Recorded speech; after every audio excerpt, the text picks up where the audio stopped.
Bonjour, bienvenue à Café Noir, le coup de gueule de Nicolas Bonal. Alors Nicolas est avec moi pour une énième émission dans son coup de gueule, Bonal et l'apocalypse planétaire. Alors, l'apocalypse planétaire, j'adore, comme tu sais, la citation de Léon Bloy, le petit nombre des victimes modérait ma joie. Parce que pour l'instant, il faut reconnaître qu'avec cette apocalypse Covid, avec cette quatrième révolution industrielle, il ne s'est pas passé grand-chose. Il s'est pas passé grand-chose. Donc, on va faire simplement des extrapolations sur ce qui devrait se passer dans une perspective de fanatique de l'apocalypse. Je rappelle que cette expression de fanatique de l'apocalypse, que j'aime beaucoup, a été inventée par le scientifique Norman Cohn, qui avait attaqué les protestants fous, psychopathes du XVIe siècle qui ont détruit à moitié l'Europe pendant un siècle et demi, notamment avec l'aide de l'imprimerie.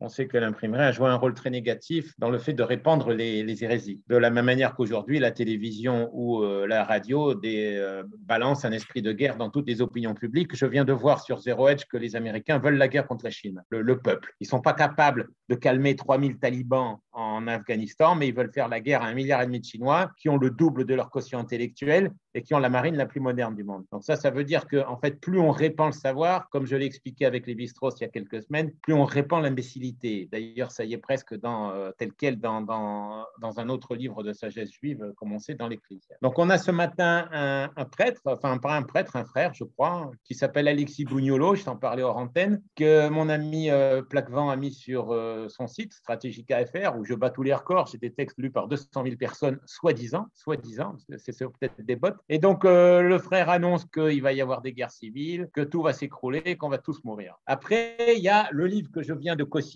avec mes deux amis sur Amazon pour la modique somme de 6 euros qui s'appelle Grand Recette et Grand Effondrement. Donc, on s'était demandé à la suite de Patrick Roman et de son excellent site La Chute au Verblog si en effet, plutôt qu'une dictature technologique sur la Terre, on n'allait pas vers un effondrement économique parce qu'il y a un effondrement des énergies fossiles. Alors, il y en a qui doutent dans mon entourage. Je trouve que c'est intéressant de poser le débat. Ça serait même marrant de faire une émission à plusieurs. Moi, je n'aimerais pas faire une émission à plusieurs, mais enfin, un jour, tu peux le faire avec des gens pro et anti, effondrement énergétique. On a donc Patrick Raymond et Alexandre Karadimas, qui est un professeur d'histoire très brillant, qui avait fait HEC et qui est un de mes amis maintenant. Il a sympathisé parce qu'il lisait mes articles. Et on a donc parlé de cet effondrement. Donc, Patrick a une idée extra, j'ai trouvé hier sur son blog, La Chute au Verblog. C'est l'Angleterre aura duré le temps de l'énergie fossile. En tout cas, pas l'Angleterre, mais le Royaume-Uni. Le Royaume-Uni, il s'est unifié en 1707, je crois, quelque chose comme ça avec l'Écosse. Maintenant, l'Écosse veut partir à nouveau. Et pareil pour les Gallois. Même les Gallois en ont marre de l'Angleterre. C'est-à-dire que ça se désintègre. C'est assez amusant. Donc, on a la constatation que avec l'énergie charbonnière, l'Angleterre a eu la capacité et la puissance de maintenir l'unité de son île et surtout de partir à la conquête du monde de la manière très brillante que l'on sait, même si elle est contestable pour 50 000 raisons. Et de faire la révolution industrielle. Voilà, c'est ça. C'est un pays qui a été un grand innovateur. En ce moment, ma femme Tatiana n'arrête pas de me casser les oreilles des fois avec Gilbert et Sullivan. Elle adore Gilbert et Sullivan, qui d'ailleurs ont été repris dans un épisode de Star Trek qui est excellent. Il s'agit d'une planète paumée qui est habitée par des gens aux très grandes capacités intellectuelles, physiques et spirituelles. Et ces gens vont être persécutés parce que leur planète est excellente pour la santé. Donc, elle intéresse les malades de la Fédération et des différents empires qui veulent expulser sa population, la remplacer. C'est un peu la terre promise d'une certaine manière. Et virer les Philistins locaux et les remplacer par ça. Et c'est intéressant parce que ces gens-là refusent la technologie. Or là, on est vraiment dans le vrai débat de l'apocalypse dont on parle tous, c'est-à-dire effondrement des énergies fossiles. Alors hier, par exemple, Patrick a parlé de la chute de fast-food en Angleterre. Il a parlé d'un effondrement de la production automobile. On est arrivé aux années 50. Je crois que la France produit moins que dans les années 70. Mais évidemment, il faudrait avoir les chiffres globaux du nombre de bagnoles produites. Et à mon avis, ça continue quand même d'augmenter ou ça reste extrêmement sérieux. Donc, il y a cette idée de vivre tranquille dans son pueblo, dans sa campagne. Moi, c'est pour ça que j'aime beaucoup l'Espagne, parce que il y a une culture du village ou de la petite ville qui n'existe plus en France et qui existe, par exemple, en Italie aussi, notamment Oui, dans le absolument. sud où tu vis, toi. Nicolas, pour revenir sur la construction automobile, il y a certainement un tassement en Occident. Oui, mais il serait temps. D'abord, je crois que j'avais lu dans LCI que la première voiture, tu l'as à 56 ans. Donc, il y a le vieillissement de la population, il y a la saturation du parc automobile, Et puis, il y a aussi la mode écologiste. Alors, la mode écologiste est intéressante puisque dans la perspective Patrick Raymond, elle ne fait que refléter et suivre l'effondrement des énergies fossiles. Alors, Patrick donc, montre très bien qu'on ne trouve plus de pétrole, qu'on ne trouve plus de gaz. D'ailleurs, le gaz a augmenté de 30% cette année, comme tout le monde le sait, en Europe, en Occident. Et on ne trouve surtout plus de charbon. C'est ça qui est amusant, alors qu'on se disait le charbon, ça va durer des centaines d'années. Jules Verne en parle dans Les Indes noires. J'en ai parlé à Patrick il y a 2 mois quand on a commencé à se fréquenter par Internet. Jules Verne parle dans Les Indes noires des 800 ans de réserve. Or, on ne les a pas. On ne les a pas. On a tellement consommé, on s'est tellement industrialisé qu'on ne sait pas.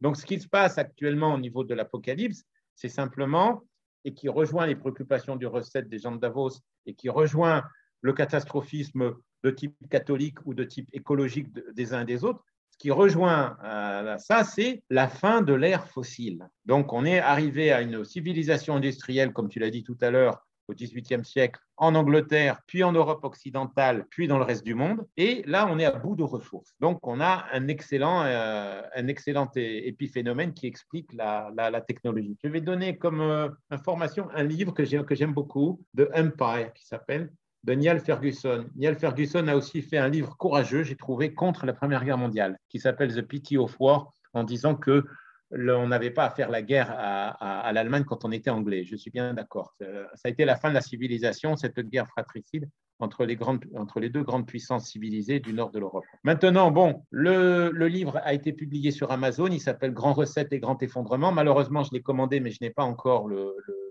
petit livre à monter et il vaut 6,50 €. On a commencé donc avec cette dictature, en effet, on peut en parler. Alors tout à l'heure, Philippot, que je salue au passage parce qu'il est quand même très courageux et je trouve que les antisystèmes ne sont pas très chics avec lui. Je ne sais pas si c'est parce que les antisystèmes viennent de l'extrême droite ou viennent de gauche, mais je trouve qu'ils sont assez ingrats avec Philippot qui a fait un boulot fantastique depuis 1 an et demi. Je tenais à le dire et je le dis souvent dans mon blog. Et ce qui est marrant, c'est que même mes lecteurs finalement ne me suivent pas trop sur mon soutien à Philippot.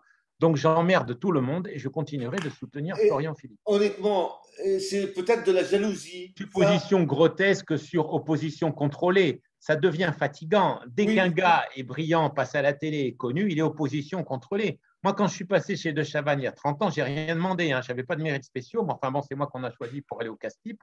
Immédiatement, j'étais opposition contrôlée, y compris selon Serge de Beketch. Dès qu'ils voient un mec à la télé et que ça sort de leur trou-hara médiatique, ils considèrent que le mec est opposition contrôlée. Philippot avait des propositions excellentes quand il était au Front National. Il proposait de sortir de l'OTAN, d'avoir un partenariat stratégique avec la Russie, de sortir de l'euro. La fille Le Pen, je n'ai pas envie de dire autre chose, a cassé tout ça. Elle a préféré se ranger et maintenant on prétend qu'elle serait au second tour avec Macron. Moi, j'ai de gros doutes et sur l'un et sur l'autre. Pour finir sur Philippot, Nicolas, il faut admettre que sa position, même son position sur l'Afghanistan, est excellente. Oui, oui. Retrait de l'OTAN, il n'a rien dit d'autre. Il n'y a pas besoin de faire des longs discours et de nous farcir la tête avec de la géostratégie de collégiens qui font trop d'Internet. Ça suffit. Tous ces intellectuels italiens à Lannoy qui nous balancent leurs théories sur le basculement géostratégique mondial. Mais qu'est-ce qu'ils en savent? Qu'ils y aillent avec un sac à dos 40 kilos avec une carabine et qu'ils se fassent buter par les talibans là-bas, on va voir s'ils peuvent parler longtemps, ces crétins, de géostratégie. Ce n'est pas un jeu de chambre. Attention, il faut envoyer les soldats, il faut les laisser. C'est comme tout à l'heure ce que je disais sur les Américains qui veulent déclarer la guerre à la Chine. Tu n'es pas capable de régler le sort avec 10 000 Afghans et tu vas m'expliquer que tu vas humilier 1,5 milliard de Chinois qui ont la science et la technologie la plus développée au monde maintenant. Mais arrête. Alors là aussi, on rejoint finalement ces problèmes de masturbation intellectuelle apocalyptique à la Klaus Schwab. Je vais vous parler de la 4e révolution industrielle. Je vais vous parler de grandes recettes. Je vais réorganiser le monde autour des ordinateurs. Mais qu'est-ce que t'en sais qui va faire ça, espèce de gros imbécile? Il a 85 ans. Tous les mecs qui sont autour de lui ont 85 ans. Le gars qui a fait la préface de Schwab en France, c'est Maurice Lévy. Tu te souviens, on était gamins déjà, il était là, ce crétin. Il est lié aux filles Bleustein-Blanchet et à Badinter. Il était le patron de Publicis. C'est lui qui a ordonné à tous les journaux, sous peine d'absence de pub, de faire la guerre au Front National. Et Maurice Lévy, il a 80 ou 85 ans. Et on en revient à mathématiques d'il y a 1 mois, les nonagénaires génocidaires. Alors, l'apocalypse, dans ces moments-là, on a l'impression qu'en effet, ça devient un pur fantasme médiatique, cybernétique. Et puis, qu'est-ce qui se passe concrètement sur le terrain, rien, et c'est tant mieux. Alors après, évidemment, il y en a qui vont dire ça va s'effondrer et tout va mal se passer. D'ici 10 ans, 20 ans, 30 ans, 40 ans, c'est possible. Je rappelle quand même que j'ai été élevé dans le culte du recette et de la pénurie depuis les années 70. Tu te souviens, on nous disait quand on était enfant, en France, on n'a pas de pétrole, mais on a des idées. Exact. C'était déjà ça, c'était déjà de la pénurie. Donc, ça fait 50 ans qu'on vit avec ça. Alors maintenant, à quel moment ça va vraiment s'effondrer? À quel moment il faudra revenir à une vie médiévale façon Star Trek, comme je disais tout à l'heure? Je ne le sais pas. Ce qu'il faut revenir quand même à dire aussi, qu'il est facile de prôner un modèle de vie écolo, sauvage et marginal dans la perspective patagone, comme je l'ai fait dans mon livre, mais avec un pays de 70 millions comme la France, je nous souhaite du plaisir. J'ai écrit il y a quelques années un livre qui n'a pas été du tout compris sur ce problème, la bataille des champs patagoniques. Déjà, le titre est ironique, puisqu'évidemment, il fait allusion à la bataille des champs cataloniques, quand on se débarrassait de Attila, enfin, soi-disant. Et ensuite, on s'est retrouvé avec... Je me retrouve avec cette idée. Par exemple, le gars prend une hacienda et la garde. Très bien. Il a de l'eau, il a du terrain, il a des brebis, il a quelques gens sous ses ordres. Mais si des gens viennent lui faire la guerre, combien de fois il va tenir? Et si des gens viennent réclamer quelque chose à manger avec des enfants, combien de fois il va tenir? Alors, mon deuxième chapitre, c'était quasiment déjà la fin du livre. Il donne sa propriété aux mendiants. Il y en a trop. Il n'ose pas la garder. Les mendiants viennent du Nord, viennent du Brésil. Il n'ose pas la garder, il s'en va. Après, comment va-t-il faire pour survivre? Ça, c'est un vrai problème. Les gars qui disent il faut être armé, puis il faut vivre dans son champ, je leur souhaite du plaisir sur le moyen terme ou le long terme. C'est pour ça que l'apocalypse, on peut s'en passer, hein, ça serait pas mal. Maintenant, il est évident que la quantité de problèmes qui s'accumulent devient telle qu'on va vers une explosion totale, mais je pense que tous ceux qui scénarisent trop dans la résistance seront les premiers sans doute à être trompés. Il y aura une espèce de salut pour ceux qui improviseront ou qui auront simplement un bon karma, comme on dit vulgairement. Voilà sur cette petite question de l'apocalypse. Nicolas, bon, l'énergie fossile est en train de disparaître, mais il y a quand même toute la recherche sur les énergies alternatives, genre solaire et même nucléaire. Oui, il y a deux problèmes. D'abord, la première chose qui est amusante, c'est que Patrick Raymond défend les éoliennes. C'est-à-dire que les éoliennes sont attaquées à peu près dans tous les milieux anti-système comme solution de mafia, comme escroquerie, ça coûte trop d'argent, etc. Lui, non, il les défend parce qu'il dit qu'il n'y a pas grand-chose d'autre. Hein, attention. Donc, les énergies renouvelables, il est pour et il est aussi pour une autre chose. Par exemple, il m'a demandé comment s'est passée la saison ici, dans le sud de l'Espagne. Je lui ai dit que c'était de l'épouvante parce qu'on n'a jamais autant de population, de surpopulation touristique, on n'a jamais autant de gens, on n'a jamais autant consommé. Et ça l'a presque énervé parce qu'en fait, Patrick est plutôt pour une révolution de la tempérance, c'est de la frugalité, apprendre à vivre avec moins de voyages, avec moins de billets d'avion, avec moins de Seychelles, avec moins de Maldives. Moi, je connais un crétin qui a acheté une maison à 2 millions d'euros en Thaïlande ou 1 million d'euros, je ne sais plus. Je crois qu'il a 2 maisons pour 1 million d'euros. Il ne peut pas y aller parce que c'est la quarantaine. Il voulait la louer 200 000 euros par an, il se retrouve à la louer 10 000 euros par an. Donc, il faudrait se calmer dans la surconsommation. C'est ce que Patrick appelle les bougistes. Moi, avec ma femme, on n'a pas bougé depuis 2 ans. On ne va plus en France, on ne va plus à Monaco, Dieu m'en préserve. On ne va plus nulle part, sauf de temps en temps, on va faire une excursion en Espagne. Or, les gens se sont habitués dans les villes, les bobos, et tout en se prétendant écolo. Et je vais passer le week-end à Prague, et je vais passer le week-end à Barcelone, et je vais passer la semaine aux Seychelles. Mais calme-toi, Tondu, calme-toi. Mais moi, je pense que dans le monde de demain, le tourisme de masse et le tourisme low cost est fini. Alors, là, on est face à la clé du problème. Est-ce que c'est théorie de la conspiration, c'est-à-dire Davos veut nous empêcher de voyager, ou est-ce que c'est théorie de la constatation? Ça s'effondre. Comme je disais, les données, alors ça, peut-être que Philippot se trompe, les données sur l'Angleterre ne sont pas bonnes, ni sur les fast-foods, ni sur les chaînes d'approvisionnement des supermarchés. Bref, on a constaté qu'il y a de plus en plus de pénuries. Il y a des pénuries de ciment et même les bases américaines sont en train de s'écrouler. Parce qu'il y avait les imbéciles qui disaient « Ah, ils ont 1000 bases, donc ils tiennent le monde, donc c'est un empire américain. » Peut-être, mais en tout cas, il faut que les soldats soient en bonne santé, il faut que les soldats soient motivés. On l'a vu en Afghanistan et ailleurs, que les talibans, ils n'ont pas des têtes de vaccinés, ça paraît évident. Et on a aussi le difficile examen de cette société qui a peut-être encore des besoins, mais a de moins en moins de moyens de les satisfaire. Et le virus a servi, toujours la théorie de notre livre avec Patrick et Alexandre, le virus a servi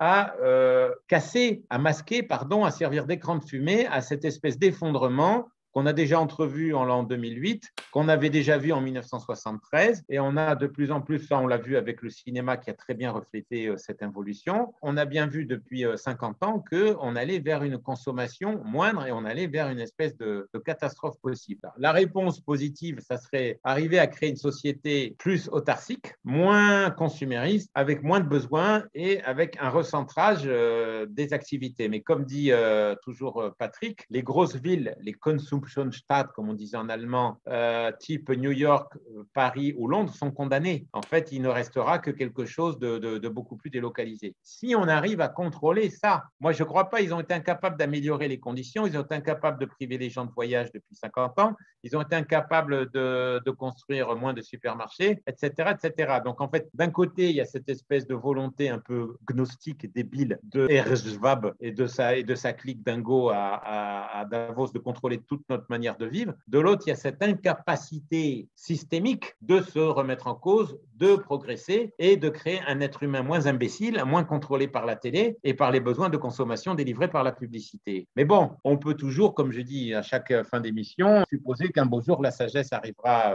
sur la Terre. Après tout, il y a 85% de vaccinés en France, donc il n'y a que 15% de fous qui ne se vaccinent pas, n'est-ce pas? Mais donc Elon Musk, dans ce cas de figure, avec sa conquête de Mars, est un visionnaire. Oui, oui, oui. Bah, il va rien conquérir dans l'espace. Il ne faut pas oublier qu'on est dans l'effondrement technologique. Hein. On n'est déjà pas allé sur la Lune. J'ai assez écrit sur le sujet. Et essentiellement, ils veulent transformer les histoires de Elon Musk, d'après ce que j'ai compris, c'est essentiellement de faire de la pub spatiale. Alors, c'est assez rigolo parce que c'était une des pages les plus drôles d'un de mes grands écrivains français de la fin du 19e siècle qui a vu la crétinisation arriver. Et j'avais écrit un livre sur la crétinisation technologique et Villiers de l'Isle-Adam qui avait été repris par un site italien, très bien fait d'ailleurs, qui s'appelle Il Covile. Je ne sais pas si tu le connais, Il Covile .it. Et donc, il a, dans les contes cruels, il invente une tour Eiffel qui sert à faire des pubs et avec un affichage céleste. Il appelle ça l'affichage céleste. Il avait même inventé, 50 ans avant Bénil, la machine à applaudir dans ses contes cruels.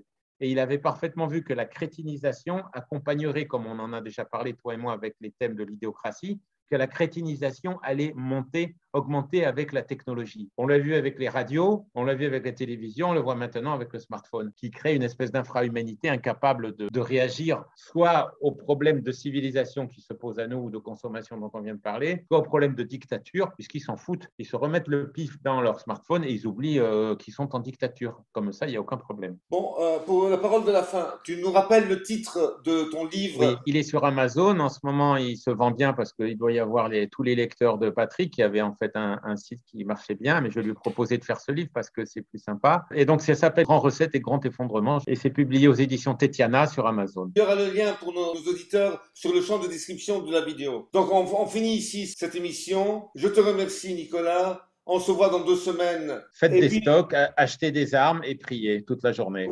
Voilà. Ou aller en Afghanistan. Et vous allez en Afghanistan, vous purifiez près de nos frères talibans. Voilà. Et puis bon, et comme d'habitude, je rappelle à nos auditeurs qu'ils peuvent s'abonner, qu'ils doivent s'abonner sur YouTube. Ah oui, abonnez-vous.